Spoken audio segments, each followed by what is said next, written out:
नमस्ते बच्चों, विज्ञान के सेशन में आप लोगों का स्वागत है। ध्वनि ये हमारा चैप्टर चल रहा है और आज हम लोग बात करने जा रहे हैं शोर तथा संगीत। देखिए, ध्वनि क्रिएट होती है, कोई ध्वनि हमें शोर का एक प्रतीत होती है, लेकिन कोई ध्वनि का हम कहते हैं ये तो संगीत है। कैसे डिफरेंस होता है इनका?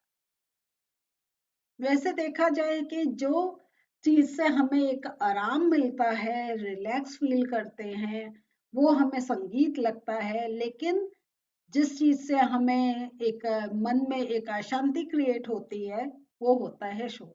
कभी कभी संगीत भी शोर ही लगता है या नहीं है? आप एंजॉय करना चाहते हैं, म्यूजिक बज रहा है, आपको वो संगीत लगेगा। लेकिन अगर आपकी तबीयत ठीक नहीं है, आपका एग्जाम है, आपको पढ़ना है, तो वो संगीत हमें शोर प्रतीत होता है। चलिए इसको और हम समझते हैं बुक खोलकर। तो बच्चों, हमें अपने चारों तरफ अनेक प्रकार की ध्वनियां सुनाई देती हैं। और जैसा मैंने आपको बताया था, कुछ जो है ध्वनियां वो हमें एक बहुत रिलैक्स फील करवाती हैं, लेकिन कुछ होती हैं जो हमें बिल्कुल भी अच्छी नहीं लगती हैं। तो यहाँ जो है, लेकिन कुछ जैसे अगर हम कहीं हॉर्न है ना, या कहीं कंस्ट्रक्शन वर्क चल रहा है, मशीनें चल रही हैं, ये शुरू से हमें इस टाइप की जो साउंड है, वो हमें एक क्या है, ये बड़ी अप्रिय ध्वनि लगती हैं। और जो ये अप्रिय ध्वनि है, इनको हम कहते हैं शोर। ठीक है। लेकिन जब हमारे वाद्य यंत्र बजते हैं तो वो हमें एक रिलैक्स फील करवाते हैं। लेकिन अगर हमारा मूड नहीं है तो जरूर वो बुरे लगते हैं। लेकिन जनरल उसमें देखें तो जो हमारे सॉन्ग्स हैं, हम गाने सुनना पसंद करते हैं।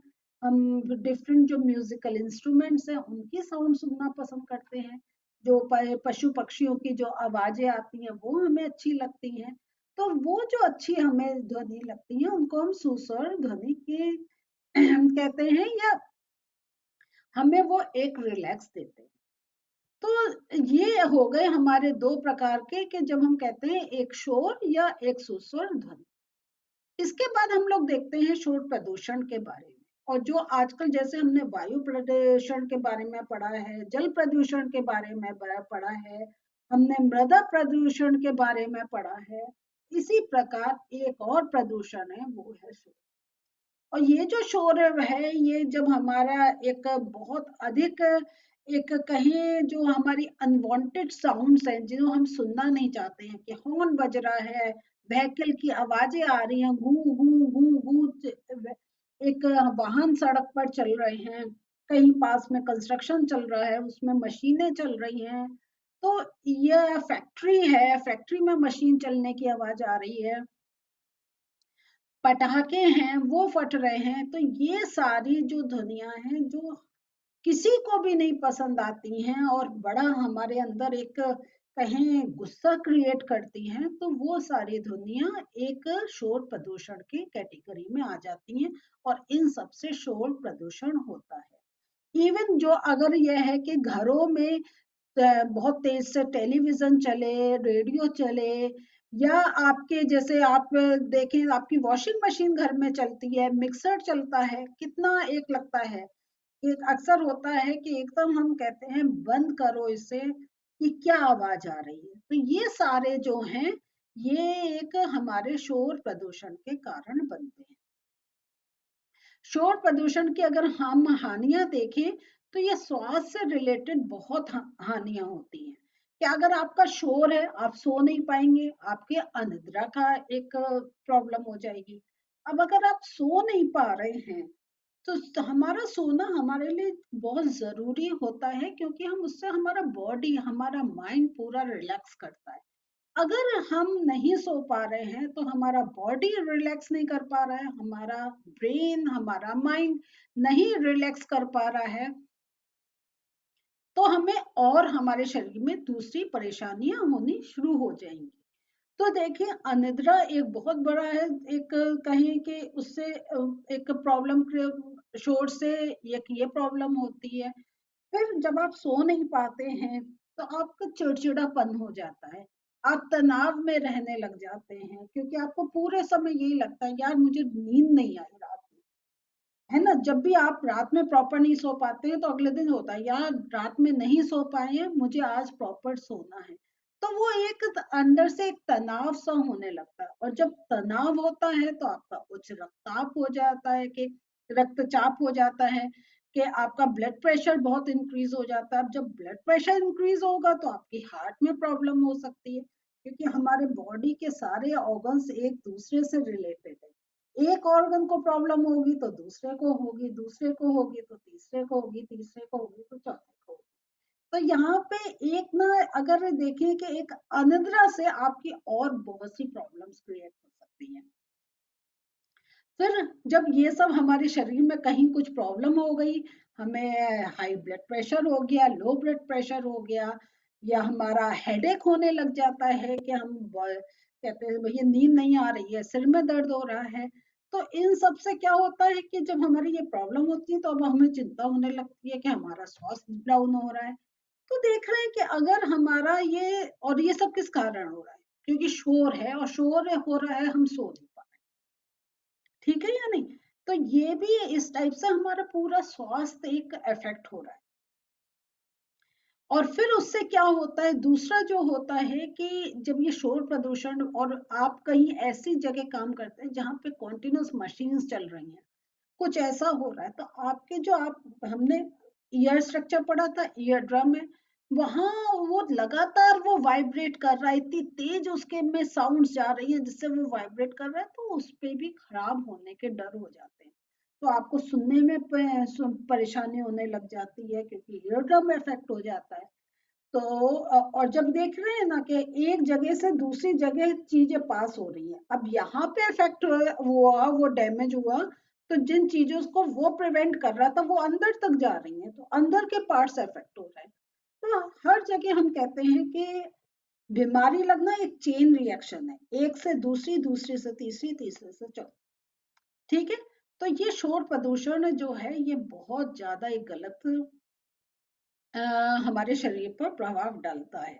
तो आप खुद भी ये ध्यान रखें कि आप जहां जहां कंट्रोल कर सकते हैं वहां वहां आप इस प्रदूषण को, आप खुद उसके एक कारक नहीं बने कि आप करें। कि आप खेल रहे हैं तो कभी क्या होता है, इतना शोर बोलते हैं, जोर से लड़ते हैं। आराम से खेलिए, आराम से करिए। रेडियो टीवी जरा नॉर्मल साउंड पे चलाएं कि आसपास वालों को परेशानी नहीं हो। और सबसे बड़ा, रोड पर जाएं, खुद भी हॉर्न जब जरूरत है बिल्कुल तब दबाएं। लेकिन जैसा आप देख रहे हैं कि आजकल लोगों की हैबिट हो गई है कि वो बस अपना स्कूटर लेंगे, कार लेंगे, और उनके एक हाथ उनका हॉर्न पे रहता है, हर 2 मिनट बाद हॉर्न। ये भी एक बहुत इरिटेटिंग वाला होता है जब आप रोड पर होते हैं।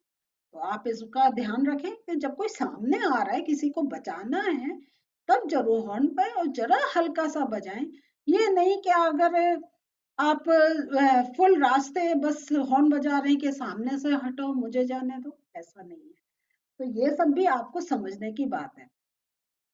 फिर हम लोग देखते हैं शोर प्रदूषण को सीमित रखने के उपाय। तो जैसा हमने आपको अभी बताया था कि आप चीजें यूज कर रहे हैं उनको ध्यान से यूज करें। अगर कहीं साइलेंसर लगा सकते हैं तो साइलेंसर का जरूर यूज करें। और घर में वो जबरदस्ती कोई चीज ऐसे नहीं चलाएं जिससे शोर प्रदूषण हो। ठीक है। अब आता है आवासीय क्षेत्रों में शोर प्रदूषण को कैसे नियंत्रित किया जा सकता है। तो यहाँ पे आप है कि शोर उत्पन्न करने वाले क्रियाकलापों को आवासीय क्षेत्रों से दूर संचालित करना चाहिए। तो जहाँ हमारे रेजिडेंशियल एरियाज हैं, तो वहां पर हमें ध्यान रखना चाहिए कि वहां पे फैक्ट्रीज नहीं, क्योंकि वो एक बहुत शोर उत्पन्न करती हैं, और जो रहने वाली जगह हैं, वहाँ जो रहने वाले व्यक्ति हैं उनको परेशानी होती है। फिर जैसा मैंने अभी आपको बताया था, स्वचालित वाहनों के हॉर्न का उपयोग कम से कम करना चाहिए। ये बहुत ही इरिटेटिंग होता है।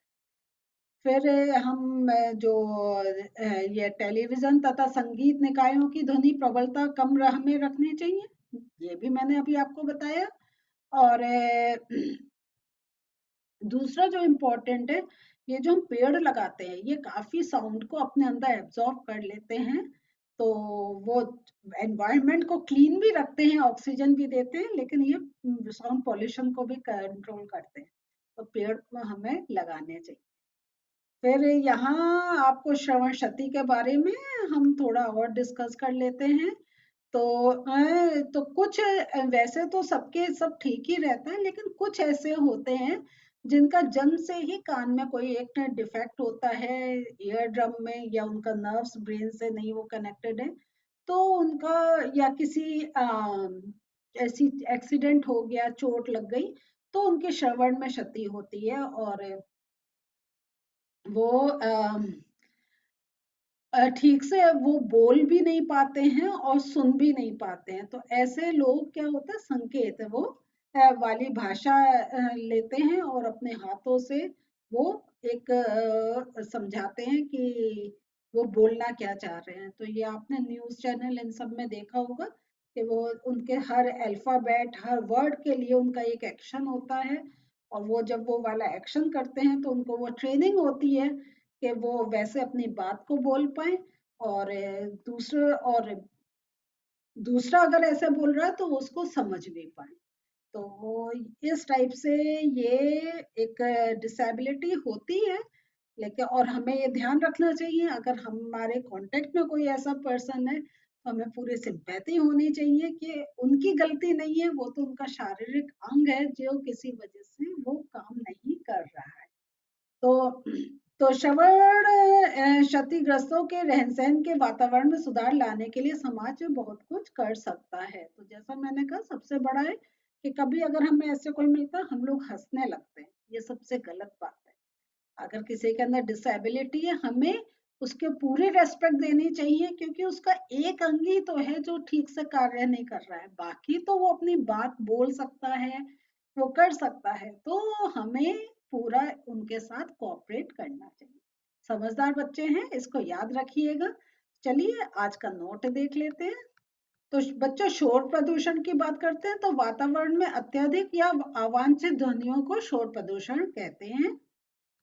शोर प्रदूषण के मुख्य कारण वाहनों की ध्वनियां, विस्फोट तथा पटाखों की आवाज, विभिन्न प्रकार की मशीनों की आवाज, लाउड स्पीकर की आवाज, ऊंची आवाज में चलाए गए ट्रांजिस्टर, रेडियो और टीवी।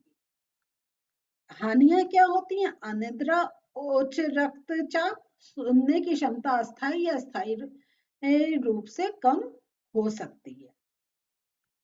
उपाय क्या हम कर सकते हैं उसको सीमित करने के लिए? वायुयानों के इंजनों, यातायात के वाहनों, औद्योगिक मशीनों तथा घरेलू उपकरणों में साइलेंसर लगा होना चाहिए।